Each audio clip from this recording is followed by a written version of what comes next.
हरे कृष्ण कृष्ण कृष्ण हरे हरे, हरे राम राम राम हरे हरे।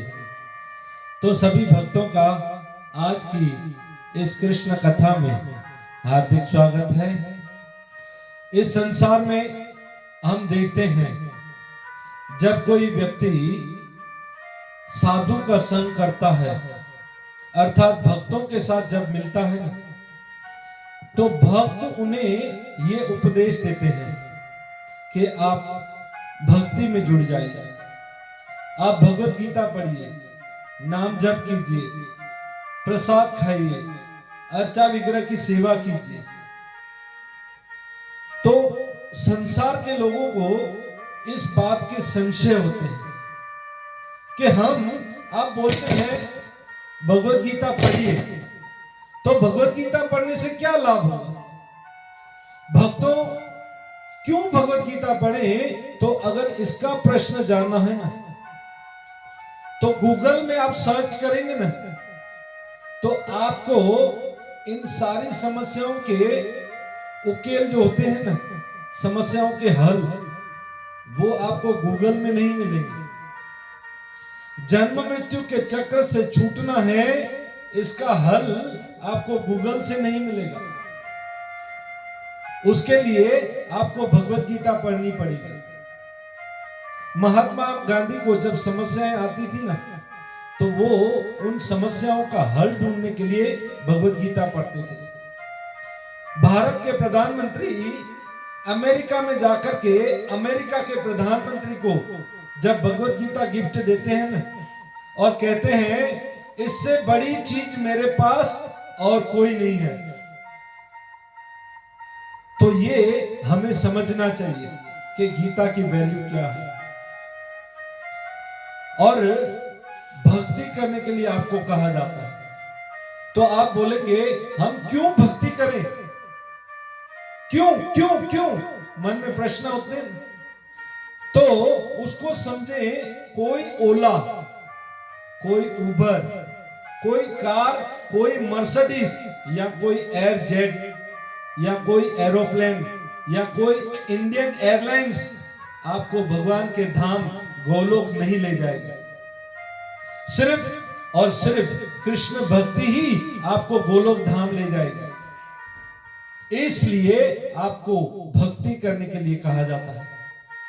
जब भक्तों से आप मिलते हैं तो आपको बोलते हैं आप प्रसाद खाइए, सिर्फ और सिर्फ कृष्ण प्रसाद खाइए। तो आप बोलते हैं क्यों क्यों क्यों, हम क्यों कृष्ण प्रसाद ही खाएं? उसका उत्तर यह है क्योंकि आपको मैकडॉनल्ड जो है ना, या डोमिनोस, या स्विगी, या जोमेटो, ये आपके मन को संतुष्ट नहीं कर सकते।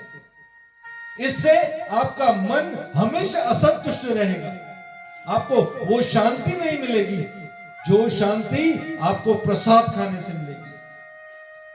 प्रसाद का अर्थ ही होता है प्र यानी प्रभु, स यानी साक्षात, द यानी दर्शन।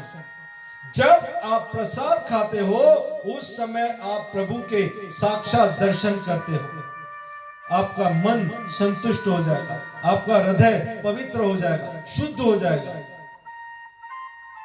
जब आप मंदिर में आते हो, जब आप भक्तों का संग करते हो ना, तो आपको कहा जाता है आप भगवान के नाम का कीर्तन कीजिए। तब आप कहते हो क्यों क्यों, हम कीर्तन क्यों करें, क्या फायदा होगा? तो उसका उत्तर यह है, बॉलीवुड के गाने जो होते हैं ना, वो आपको नरक ले जाने वाले हैं, परंतु भगवान के नाम का कीर्तन आपको वैकुंठ, आपको गोलोक धाम में ले जाएगा। अब चॉइस आपके हाथ में है, आप नरक जाना चाहते हो या वैकुंठ जाना चाहते हो, आप जन्म मृत्यु के चक्र में फंसना चाहते हो या इससे निकलकर भगवान को प्राप्त होना चाहते हो। जब आप मंदिर में आते हो, जब आप भक्तों का संग करते हो ना, तो आपको हरिनाम जप करने के लिए कहा जाता है, भगवान के नाम का जप कीजिए। तब आप पूछते हो क्यों क्यों, मैं ऐसा क्यों करूं, मैं जप क्यों करूं? क्योंकि हमारे हृदय में जो जिद्दी धाग है ना, पाप के जिद्दी दाग, उसके लिए आज तक कोई भी ऐसा डिटर्जेंट पाउडर नहीं बना जो हमारे पाप के जिद्दी दागों को निकालकर बाहर फेंक दे और हमें संतुष्टि प्रदान करे। जो व्यक्ति भगवान के नाम का जप करता है ना, उसके पाप कर्म की फाइल जलकर भस्म हो जाती है। इसलिए नाम जप करना चाहिए। जब आप मंदिर में आते हो, जब आपको कहा जाता है कि भगवान के अर्चा विग्रह की, भगवान की सेवा कीजिए, भगवान की पूजा कीजिए, तब आप बोलते हो क्यों क्यों क्यों, हम क्यों भगवान के अर्चा विग्रह की पूजा करें, क्यों सेवा करें भगवान की? क्योंकि आपको कोई भी नेटवर्क, कोई भी वाईफाई, कोई भी एयरटेल, जियो, वोडाफोन, कोई भी नेटवर्क आपको भगवान के साथ संपर्क नहीं करा सकता। सिर्फ अर्चा विग्रह की सेवा ही, कृष्ण की भक्ति, वो ही आपको भगवान के साथ संपर्क कराती है। जब आप अर्चा विग्रह की सेवा करते हो ना, तो आप कृष्ण के नेटवर्क में होते हो। इसलिए आपको कृष्ण के अर्चा विग्रह की सेवा करनी चाहिए। आपको जब भक्तों से मिलते हो ना, तो भक्त आपको कहते हैं आप सत्संग में आइए, आप सत्संग सुनिए, भगवान की कथा को सुनिए। तब आप बोलते हो क्यों क्यों क्यों हम आए कथा में, क्यों सुने कथा को? क्योंकि कोई भी बिग बाजार, कोई भी बड़े से बड़ा मॉल, कोई भी बड़े से बड़ा फार्म हाउस, कोई भी बड़े से बड़ा वाटर पार्क आपको शांति उपलब्ध नहीं करा सकता। शांति सिर्फ आपको कृष्ण की कथा उपलब्ध करा सकती है, क्योंकि वहां पर कृष्ण स्वयं उपलब्ध होते हैं। इसलिए आपको कहा जाता है कि आप सत्संग में आइए। जब आप गीता पढ़ते हो, जब आप प्रसाद खाते हो, जब आप कीर्तन करते हो, जब आप नाम जप करते हो, जब आप हरिनाम करते हो, विग्रह की सेवा करते हो और सत्संग में आकर बैठते हो, तो आपके गोलोक धाम के, यानी भगवान के धाम के दरवाजे खुल जाते हैं आपके लिए। भगवान आपका इंतजार करते हैं कि मेरा पुत्र मेरे पास आने वाला है। और इस संसार में सबसे बड़े भाग्यशाली वो जीव हैं जो भगवान के नाम का जप करते हैं। असली करोड़पति, असली धनी व्यक्ति वही है जो कृष्ण का नाम लेता है, जो राम का नाम लेता है। एक बार नारद मुनि वैकुंठ लोक में पहुंच गए और वैकुंठ में जाकर के भगवान से हाथ जोड़ करके प्रार्थना करने लगे और कहा, मुझे आपके नाम की महिमा सुननी है प्रभु। भगवान ने हंसते हुए कहा, नारद तुम जाओ मृत्यु लोक में, और मृत्यु लोक में जाकर के एक कीड़ा है ना, इस कीड़े के पास जाकर के मेरा नाम ले लेना। नारद मुनि गए और मृत्यु लोक में पहुंचे। वहां पर एक कीड़ा अपने स्वभाववश अपनी जगह पर काम कर रहा था। नारद मुनि ने उससे कहा, हरे कृष्ण। सिर्फ इतना कहने से वो कीड़ा मर गया, मृत्यु हो गई। नारद मुनि वैकुंठ में भगवान के पास पहुंच गए। भगवान से कहने लगे, प्रभु मैं मृत्यु लोक में गया था और उस कीड़े के सामने मैंने सिर्फ हरे कृष्ण बोल दिया, उसकी मृत्यु हो गई। भगवान हंसने लगे और कहा, नारद तुम फिर से जाओ और वहां पर तुम्हें एक तितली के पास जाकर के बोलना है हरे कृष्ण। और नारद फिर से धरती पर मृत्यु लोक में पहुंच गए और एक तितली जो फूल के ऊपर सुगंध ले रही थी, उसके पास आकर नारद मुनि ने कहा, हरे कृष्ण। तुरंत उस तितली की मृत्यु हो गई। नारद मुनि फिर से गए, भगवान से पूछने लगे, अरे प्रभु, हे कृष्ण, आपका नाम तारने वाला है, मारने वाला थोड़ी है, तो आपका नाम ऐसा कैसा? भगवान हंसकर बोले, तुम फिर से धरती पर जाओ और वहां पर एक हरण के बच्चे ने जन्म लिया होगा, उसके कान में कह देना हरे कृष्ण। नारद फिर से पृथ्वी पर पहुंचे और एक हिरण का छोटा सा बच्चा जिसने अभी अभी जन्म लिया था और उसके कान में कह दिया हरे कृष्ण, और हिरण का बच्चा मर गया। नारद मुनि को बहुत दुख हुआ और बोले अब वापस मेरे को प्रभु को बोलना पड़ेगा। पहुंचे वापस कृष्ण के पास और कहा कि प्रभु ये क्या है, वो हिरण का बच्चा भी मर गया।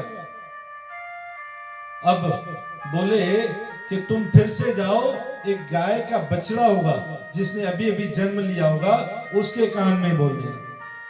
अब क्योंकि कृष्ण का आदेश था, नारद मुनि फिर से गए और धरती पर एक गाय का बछड़ा जो था उसने अभी अभी जन्म लिया था और मां के स्तन को दूध पीने का प्रयास कर रहा था। नारद मुनि ने वहां जाकर उसे कह दिया हरे कृष्ण, वो गाय का बछड़ा भी मर गया। अब तो नारद मुनि डर गए, ये क्या है, मैं भगवान का नाम लेता हूं, ये मर जाते हैं, मुझे पाप तो नहीं लग रहा है।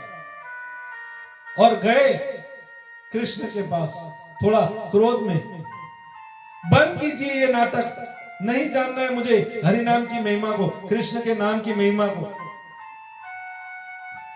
मैं देख रहा हूं सब मर रहे हैं। भगवान हंसते हुए कहा कि इस बार तुम ऐसा करो, कीड़े या जानवरों पे मत जाओ, तुम जाओ नीचे काशी के, वहां काशी में काशी के राजा के पुत्र ने जन्म लिया है, मनुष्य पर तुम ये आजमाइश करो, तुम फिर से जाओ। नारद मुनि भगवान के आदेश से फिर से धरती पर आए और वहां पर काशी में काशी के राजा ने एक पुत्र को जन्म दिया था और बहुत बड़ा फेस्टिवल उत्सव मनाया जा रहा था। वहां सभी लोगों को बुलाया गया था और अचानक नारद मुनि वहां पर पहुंचे तो काशी के राजा देख करके बहुत प्रसन्न हो गए कि अरे स्वयं नारद मुनि आए हैं यहाँ पर, हे प्रभु आइए आइए, आपका स्वागत है और आप इस मेरे बच्चे को आशीर्वाद दीजिए।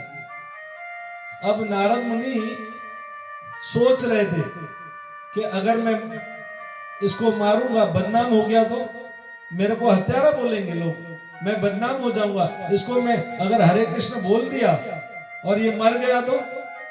डरते डरते नारद मुनि आए, पर क्योंकि प्रभु का आदेश था और वहां जाकर के उस बच्चे को, मनुष्य को बोलने लगे हरे कृष्ण।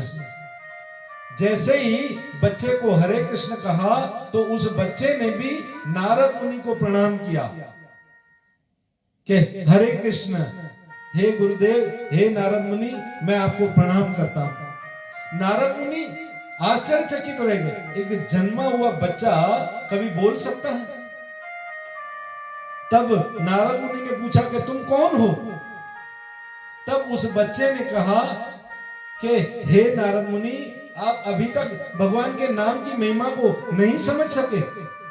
आप ही ने मुझे कीड़ा था, तब आपने मुझे हरे कृष्ण कहा तो मैं तितली बन गया, और फिर आपने आकर कहा हरे कृष्ण, फिर मैं उस हरण का बच्चा बना, फिर आपने कहा हरे कृष्ण तो मैं उस गाय का बछड़ा बना, फिर आपने कहा हरे कृष्ण तो मैं आज मनुष्य की योनि में आ गया।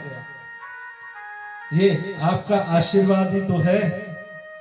जो व्यक्ति भगवान के नाम को अपने जीवन में उतारता है ना, वो इस भवसागर से तर जाता है।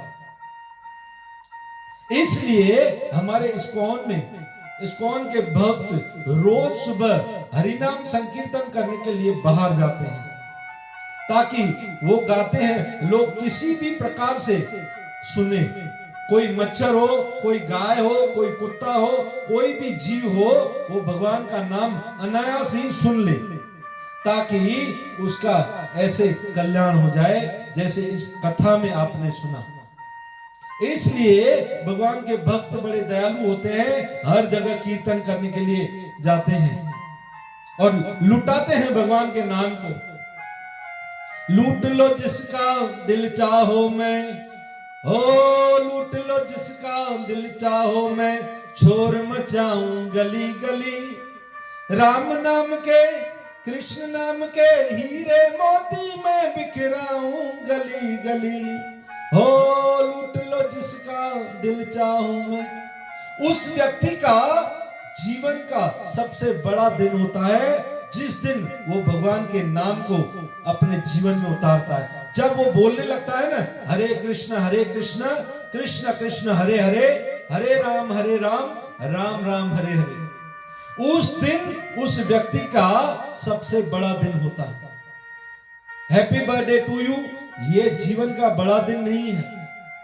हैप्पी एनिवर्सरी ये जीवन का बड़ा दिन नहीं है। आपके जीवन का बड़ा दिन तभी होता है जिस दिन आप भगवान के नाम का जप शुरू करते हो। बहुत बहुत धन्यवाद। हरे कृष्ण। श्रील प्रभुपाद की जय।